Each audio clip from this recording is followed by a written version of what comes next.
Welcome back to the channel and welcome back to another Bellator fight prediction video. In this video, I'll be predicting some of the key fights for Bellator 264 Mousasi versus Salter. So without further ado, let's get to the first fight on the card that I'll be predicting. So in our first fight, we have in the bantamweight division, Magomedov versus Raufeon Stots. And how I see this one going right here. So you got two high-level wrestlers. I think the wrestling could definitely cancel out. I'm not sure if it necessarily will cancel out, but definitely won't be a case where either man will be able to just like easily just go to the wrestling and be like, this is my path to victory. It could be a path to victory for them, like maybe a slight lean in a very close fight. Like I think wrestling will definitely be a big factor in this fight, regardless.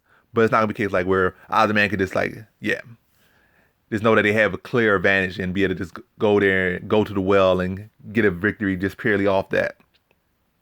And striking wise, that's I feel where it's the great debate with this fight right here. I feel like some people say Magomedov has the better striking. Some people say Stots has the better striking. But in my opinion, I feel like Stots has the better striking, or at least will be more successful with his striking and will be able to get the decision victory over Magomedov in this one. I feel like Magomedov has definitely gotten a little bit too comfortable with, just been overly aggressive with his striking and really not setting up his strikes too much and really just going out there and on. Yes, the technique behind it might be clean, the fluidity might be smooth, but it's also about how you go about setting these strikes up. And it's like he kind of just tries to crash into you like a force of nature, like a lot of these Russians do, because they know they have such a big wrestling advantage over you that they can just be a little bit sloppy with their striking per se. Like they're not gonna come out there, really just slow the fight down, be smooth, land a couple shots, and then start to set something up, maybe start working low, like putting in investing elsewhere and then able to find success later on, like set somebody up low. I mean, those strikes low, set it up over time to land high, like just really slowing the fight down and setting your shots up, whether it be for short term or long term within the fight. And really, even in general, just really filling your shots out so you can land cleaner, land smoother, slow the fight down. And yeah, because they know they could just go to the wrestling at any time, so they don't really worry too much about all of that stuff, because they're like, I got this wrestling I can always go to, so I can fight this way. And they get too used to that. It's not, also Magomedov hasn't fought the greatest wrestlers, in a recent time. In the past, he has fought some great wrestlers when he was more so in Russia, but as far as in Bellator in like probably past 2-3 years maybe, has not really fought the best wrestlers. And I feel like Stots has fought much better competition and much better wrestlers as far as recently. We all know that Magomedov fought Peter Yan. And I feel like Peter Yan put a pretty good beating on him. He was competitive, but Peter Yan put a beating on him, to be honest. He made him look like a one-dimensional fighter, to be honest. But yeah, that was some time ago. But as far as one, again, to get to the point was I feel like Magomedov kind of crashed into you too much and got a little bit too comfortable getting away with just always being able to rely on that wrestling and kind of got a little bit sloppy in the striking. I feel like Stots, his striking is ever improving. Yes, he started out just a wrestler and not like he had no real striking background, but he's been at Rufus Sports for a while and his striking definitely come along well. And it's like getting much more fluid, getting much more clean. And I like the way he slows the fight down. He doesn't just try to crash into you with anything he does. It's all set up. It's all really technical. It's real like tactical and like he can slow the fight down. I like the fighter. We got two high-level fighters that can definitely neutralize each other in a lot of ways. I'm leaning to the fighter who can slow the fight down, be calm, composed, and not really just look to just try to force every single thing. Like he actually sets his shots up, he sets up his strikes. He doesn't fight at like no crazy pace where he just throwing everything at the whole kitchen sink at you. He really fills his shots out, fills out his strikes, sets up his stuff real well. And I feel like even in the wrestling and over the course of this whole fight, I feel like that's going to be what allows him to get that edge in a very close fight. When Magomedov is trying to force grappling exchanges, he's going to be able to land clean counters. Or when Magomedov is trying to overreach with some takedowns, he's going to be able to take his back.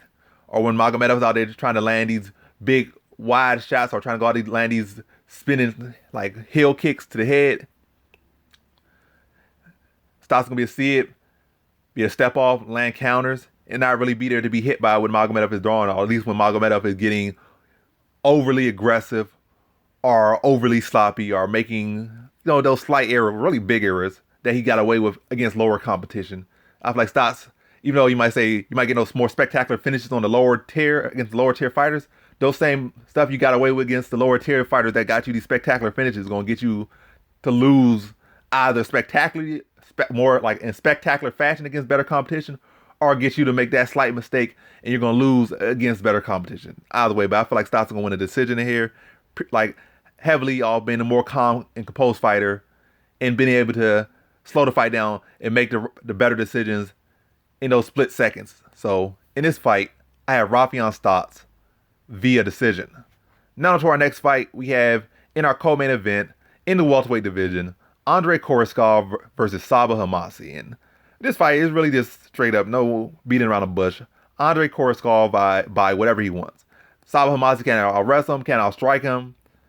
We got a little bit of power in his hands, but that's about it. I feel like Koreshkov can just chew his legs up if he wants to and just fight on distance and just chew his leg up and then come in for the finish later on. Or maybe fill him out a little bit and then just like fill him out the first round, kind of soften him up, pad him up, and then second round put him out, or even go for the first round and just run right through him. But I feel like it's gonna be like a fill him out, pick him apart. First round, landing shots, chew up the legs, pepper him up with a jab early, slam some kicks into the body, score a takedown, and just like really like thaw him out. Then the second round, just run right through him. After he already fills him out, drains, like picks him apart, drains him in the first round. Second round, just goes in for the finish and just stops him stops him in that first round. I mean, not first round, stops the second round. First round, fill out, beat him up, fill him out, thaw him out. Second round, knock him out. So in this fight, I have Andrey Koreshkov via second round TKO. Now to our main event, we have in the 185-pound division, the middleweight division, for the undisputed Bellator middleweight championship, Gegard Mousasi versus John Salter. So I see this one right here. So you got two former fighters that have been in the UFC. That's really irrelevant to an extent because Mousasi has been in like every major organization pretty much that there ever was, pretty much. So it's not like he's just a former UFC fighter. So saying that for John Salter might be a big thing. Like John Salter was a former UFC fighter, might be a big thing.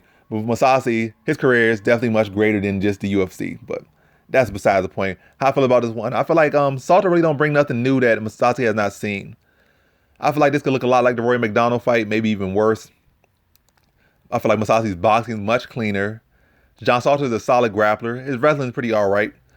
But I feel like Mousasi's wrestling has improved. That's better than Salter's. Like he has made significant improvements in his wrestling. At first, that was a kind of a weakness of his, but it has improved a lot. So it's actually become one of his strengths. So for the most part, he's not no D1 wrestler level, or at least as far as takedown defense, still a weaker area or area that can definitely get strengthened. Not the weakest area, but can definitely get strengthened.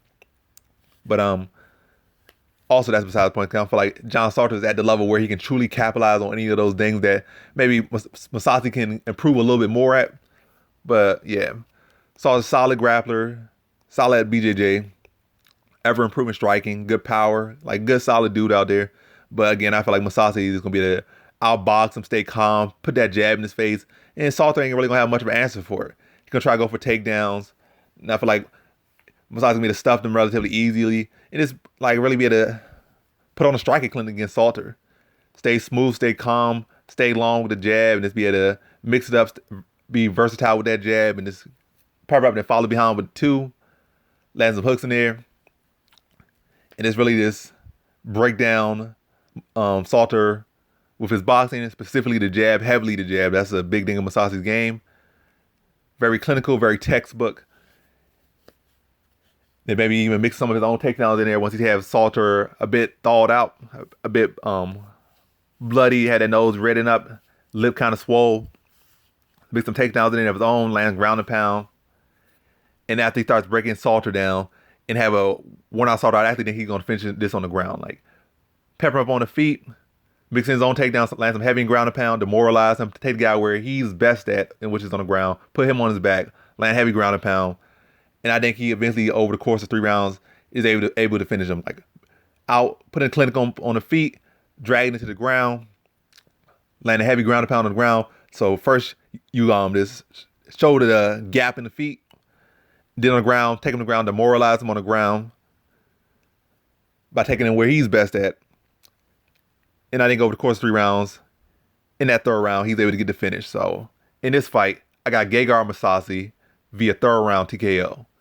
And that concludes my fight predictions for some of the key fights for Bellator 264, Mousasi versus Salter. And as always, thanks for watching.